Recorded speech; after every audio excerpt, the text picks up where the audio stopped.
my loyal subjects. It is indeed a pleasure to have audience with you, my loyal subjects, as I have over these last several months, whilst the realm of England does recover from the great contagion. I have had much time to reflect, indeed, to reflect upon events of past years. The last time I did speak, I did reflect upon those great events of the 22nd of August, 1485, when my father, Henry, Earl of Richmond, did, by feat of arms, take the crown of England upon the field at Bosworth. However, fate does contrive to bring about coincidences. And so it is that that date, the 22nd of August, is also the day upon which my great friend, Charles Brandon, Duke of Suffolk, was gathered unto God. On that 22nd of August, 1545, when I was celebrating the events, those great events of that date in 1485, news did reach me that my great friend, Brandon, had died. Indeed, his father had been present at Bosworth. He was the standard bearer to my father, Henry, Earl of Richmond. And then, as a boy, Brandon did enter the courts. We were great friends. We did grow together. In truth, he was perhaps my oldest friend. He did prove himself to be a most courageous soldier. He did take part in the sieges of Terouanne and Tournai, when, in that year of 1513, I did take war to the French at the behest of the Pope. Indeed, for his great service to the crown, I did ennoble him and make him the Duke of Suffolk. But it is true, Brandon, my dear and almost lifelong friend, did indeed blot our great friendship. You see, my sister, Mary Tudor, had been given in marriage to the aged King Louis XII of France to secure a peace between our two nations, for we had been at war for many years. King Louis XII of France was indeed a most aged man, and he did die not long after the marriage to my sister. Thus, my sister, as a young lady, did become the Dowager Queen of France at the court of Louis' successor, Francis I. Now, for a brief time, my sister, the Dowager Queen, did remain in France, but then did make clear her desire, her wish to return to the realm of England. To facilitate her return, no safer hands could there be than Charles Brandon, Duke of Suffolk.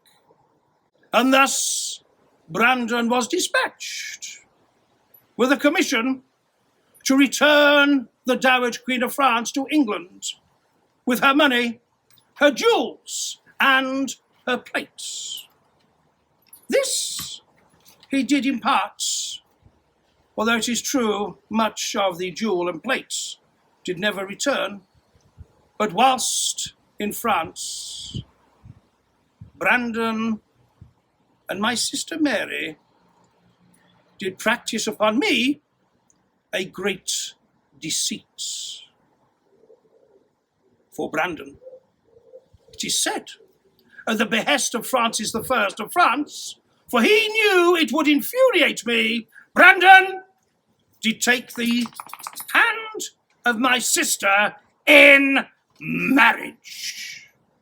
It is the law that no prince or princess of the blood royal may marry without the permission of the sovereign.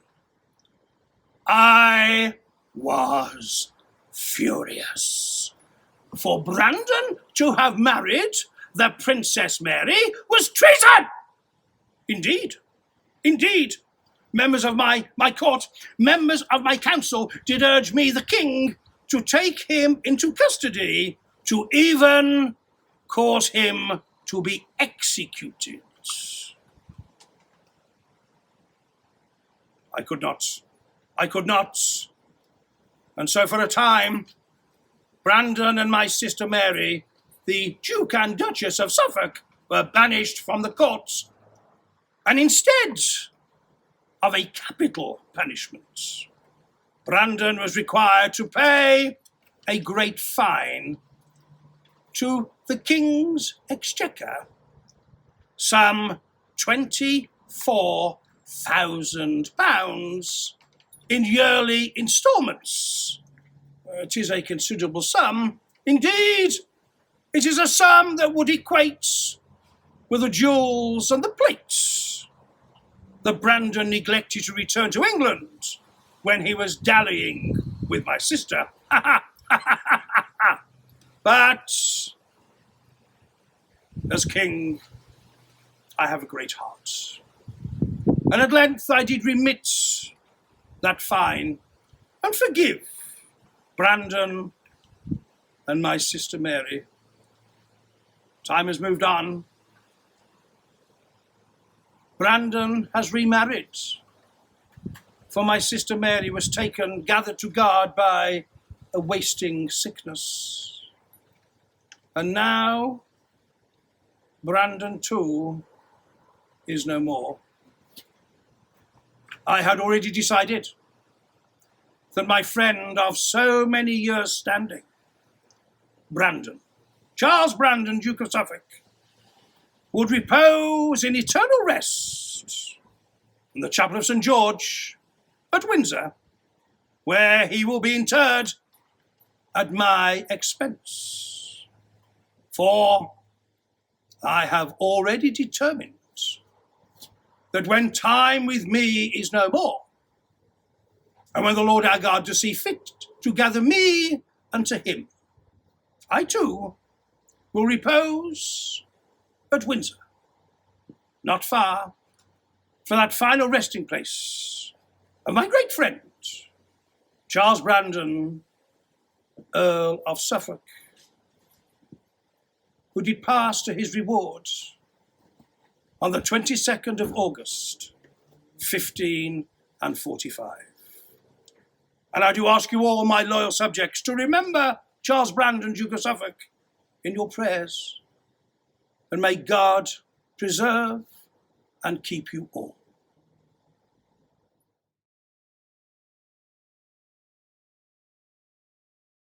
For the subscriber giveaway.